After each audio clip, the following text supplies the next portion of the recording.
Dear student, welcome again in study जी के online platform पे। CUET, NCET, ITP 4 year BEd entrance exam के most important practice set के साथ फिर से इस चैनल पे हाजिर हैं। आइए स्टार्ट करते हैं मोस्ट इम्पॉर्टेंट क्वेश्चन की प्रैक्टिस सीरीज के साथ। चलिए आइए, आपके लिए पहला क्वेश्चन आपके सामने ये है कि किस कलाकार ने हरिपुरा कांग्रेस के लिए पोस्टर बनाया। Which artist made the poster for Haripura Congress. तो आपको बताना है कि हरिपुरा में एक कांग्रेस का मीटिंग हुआ था, तो उसके लिए एक कलाकार ने चित्र बनाया था, पोस्टर बनाया था। तो उस कलाकार का नाम बताना है आपको। बहुत मोस्ट इंपॉर्टेंट क्वेश्चन है आपके लिए ये है, क्योंकि ये NCERT के बुक से लिया गया क्वेश्चन है, जो कि टीचिंग एप्टीट्यूड में जरूर से पूछा जाएगा। चलिए, ऑप्शन आपके पास है कि आशीष कुमार हलदार, नंदलाल बोस, गगननाथ या Shailendra Nath Tagore. Most important question है, इसका आंसर आप लोग कमेंट कीजिए। चलिए, यदि आपने कमेंट में ऑप्शन नंबर सेकंड चूज किया है तो आपका आंसर राइट हो जाता है। ऑप्शन नंबर सेकंड कह रहा है कि नंदलाल बोस जो है उन्होंने ही हरिपुरा कांग्रेस के लिए पोस्टर बनाया था। किसके निवेदन पर बनाया था, किसके आग्रह करने पर बनाया था? गांधी जी के निवेदन करने पर बनाया था। हाँ, आगे बढ़ते हैं नेक्स्ट क्वेश्चन की तरफ। नेक्स्ट क्वेश्चन ये है कि यदि छोटे बच्चे विभिन्न लोगों द्वारा सुनाई गई कहानियाँ सुनते हैं तो वह डैश मतलब खाली जगह आरंभ कर देते हैं। तो if young children listen to story told by different people they start. यदि जो छोटे बच्चे होते हैं, यदि विभिन्न लोगों द्वारा, मम्मी पापा या दादा दादी या कोई किसी के द्वारा भी यदि उनको कोई कहानी सुनाते हैं तो वे क्या आरंभ कर देते हैं, वे क्या स्टार्ट कर देते हैं? ऑप्शन ये दिया है, विविधीकरण तथा चयन करना, डाइवर्जन एंड सिलेक्शन, भिन्न करना तथा उपयोगिता समस्या, डिफ्रेंशिएशन एंड अंडरस्टैंडिंग। थर्ड है विविधीकरण तथा अस्वीकार करना, डाइवर्सिफिकेशन एंड रिजेक्शन। या फोर्थ दिया है कि भिन्न करना तथा अर्थ निकाला। तो आपको आंसर इसका कमेंट करना है। बहुत अच्छा क्वेश्चन आपके लिए है।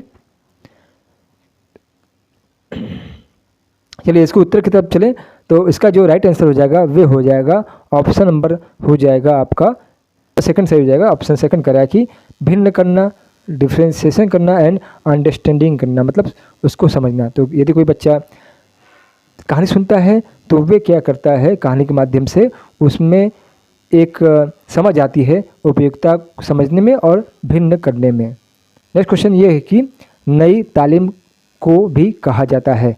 नई तालीम इज आल्सो कॉल्ड वर्धा शिक्षा योजना, नव युगीन शिक्षा योजना, नव भारत शिक्षा योजना या स्वतंत्र भारत की शैक्षिक दृष्टि। नई तालीम जो कि MK गांधी, महात्मा गांधी जी द्वारा ये दिया गया था नई तालीम को, तो इसे किस अन्य अदर नाम से भी जानते हैं? आप लोग इसका आंसर कमेंट कीजिएगा। तो आपको बता दें कि यदि आपने ऑप्शन नंबर 4 चूज किया है तो ये रॉन्ग हो जाएगा। सेकंड भी इसका रॉन्ग आंसर है। अब बचा ऑप्शन नंबर 1 और थर्ड, तो इसमें से जो राइट आंसर हो जाएगा ऑप्शन नंबर फर्स्ट हो जाएगा। वर्धा शिक्षा योजना को ही नई तालीम के नाम से जाना जाता है। यदि आपसे पूछा जाए कि नई तालीम के प्रतिपादक कौन है तो ये MK गांधी, महात्मा गांधी होंगे। आगे बढ़ते हैं नेक्स्ट क्वेश्चन तक। त्रिकोणमिति का पिता किसे कहा गया है? Who has been called the father of trigonometry. Option 1 है पाइथागोरस, ऑप्शन है अरस्तु, थर्ड है हिप्पिकस, फोर्थ है आर्यभट्ट। प्लीज इसका आंसर बता दें आपको। यदि आपने ऑप्शन नंबर 3 चूज किया है तो इसका सही उत्तर हो जाता है ऑप्शन नंबर 3 कर रहे हैं हिप्पिकस। अगले क्वेश्चन तक बढ़ रहे हैं। क्वेश्चन ये है कि भारत वर्तमान में कौन सी संख्या प्रणाली प्रयोग में लाता है? Which number system does India currently use. Option दिया है अरबी हिंदू संख्या प्रणाली, अंतर्राष्ट्रीय संख्या प्रणाली, थर्ड है हिंदू अरबी संख्या प्रणाली या रोमन संख्या प्रणाली। चलिए, आपको आंसर बताना है इसका। ये यहाँ आपसे मिस्टेक से लिखा गया है, तो आपको इसका आंसर बताना है क्या होगा, कौन सा जो इंडिया है इसमें नंबर सिस्टम को यूज कर रहा है। तो आपका राइट आंसर हो जाएगा वे हो जाएगा ऑप्शन नंबर 3 हो जाएगा। हिंदू अरबी संख्या सिस्टम को वर्तमान में इंडिया यूज कर रहा है। नेक्स्ट बढ़ते हैं नेक्स्ट क्वेश्चन की तरफ। नेक्स्ट क्वेश्चन ये कि भीष्म साहनी के उपन्यास तमस पर कौन सी फिल्म बनी है? आपसे आपके एग्जाम में मूवी से रिलेटेड भी क्वेश्चन आएंगे, तो उसी से रिलेटेड ये क्वेश्चन है। भीष्म साहनी के उपन्यास तमस पर कौन सी फिल्म बनी है? Which film was made on Bhishma Sahni novel तमस। तो तमस उपन्यास है, तो इस पर कौन सी मूवी बनी है आपको बताना है। ऑप्शन दिया है 1945 अर्थ, या अर्थ होना चाहिए। नेक्स्ट है, सेकंड है तीसरी कसम, थर्ड है शतरंज के खिलाड़ी, और फोर्थ है बंटवारा। चलिए आपको बताना है कि इसमें से कौन सा आंसर सही होगा। तो तमस नॉवेल पे जो मूवी बनी है भीष्म सानी द्वारा ये लिखा गया था, तो इसका राइट आंसर हो जाएगा ऑप्शन नंबर, यदि आपने चूज किया है 1 तो वो आंसर राइट हो जाता है। 1 आंसर का है 1945 अर्थ। ये मूवी का नाम था जो कि तमस उपन्यास पर आधारित था। नेक्स्ट क्वेश्चन ये है कि डिस्कवरी ऑफ इंडिया क्या होना चाहिए।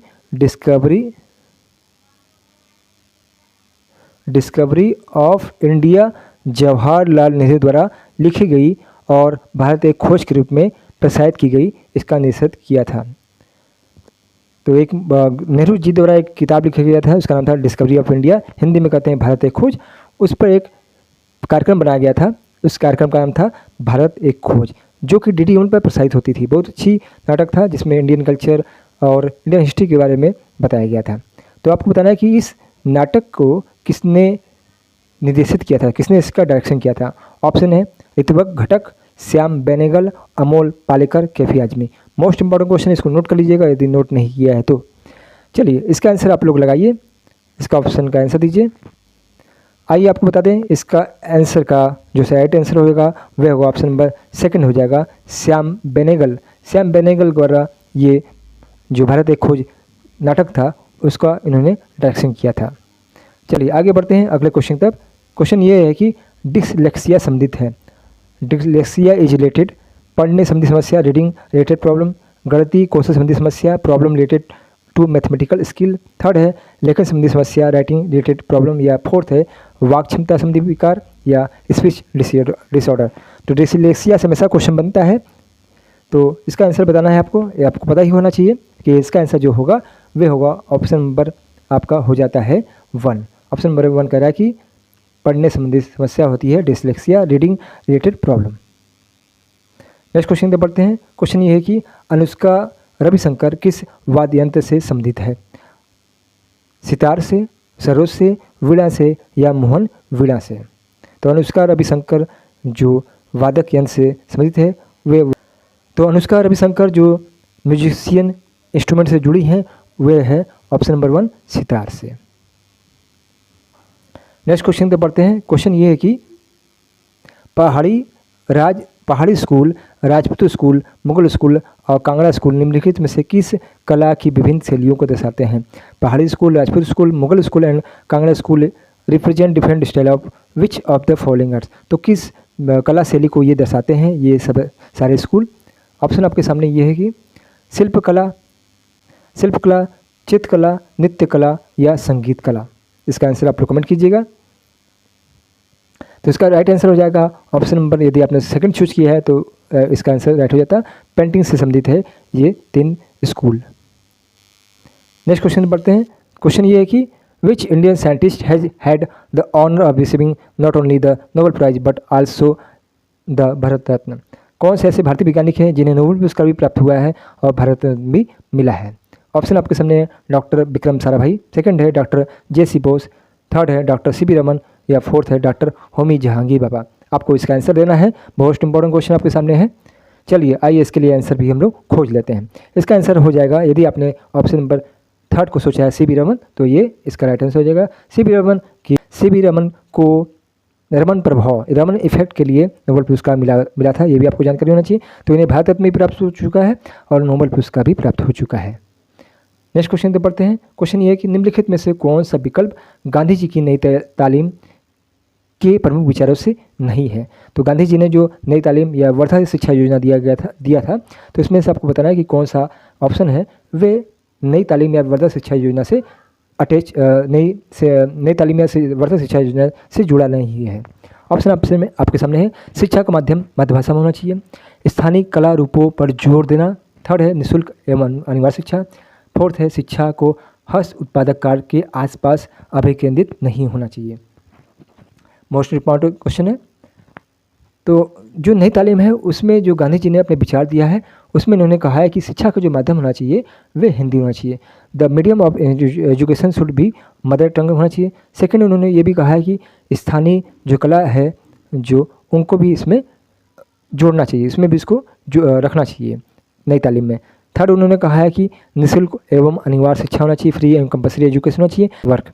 इसके अलावा ही इसमें नई तालीम में जो उन्होंने जोड़ा है उसको उन्होंने जोड़ा है कि हस्त उत्पादों के कार्यों को भी इसमें नई तालीम में जोड़ना चाहिए। यहाँ पे लिखा है नहीं होना चाहिए, इसलिए ये ऑप्शन रॉन्ग हो जाता है। इसलिए इसका सही उत्तर हो जाएगा ऑप्शन नंबर 4 हो जाएगा, क्योंकि यहाँ पूछा गया है कि कौन सा विचार नहीं है नई तालीम में, तो ये शिक्षा को हस्त उत्पादक कार्य के आसपास अभिकेंद्रित नहीं होना चाहिए, जबकि ये होना चाहिए।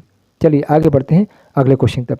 क्वेश्चन ये है कि शिक्षा प्रक्रिया में कठपुतलियों का प्रयोग करने का प्राथमिक उद्देश्य छात्रों को करने के लिए है।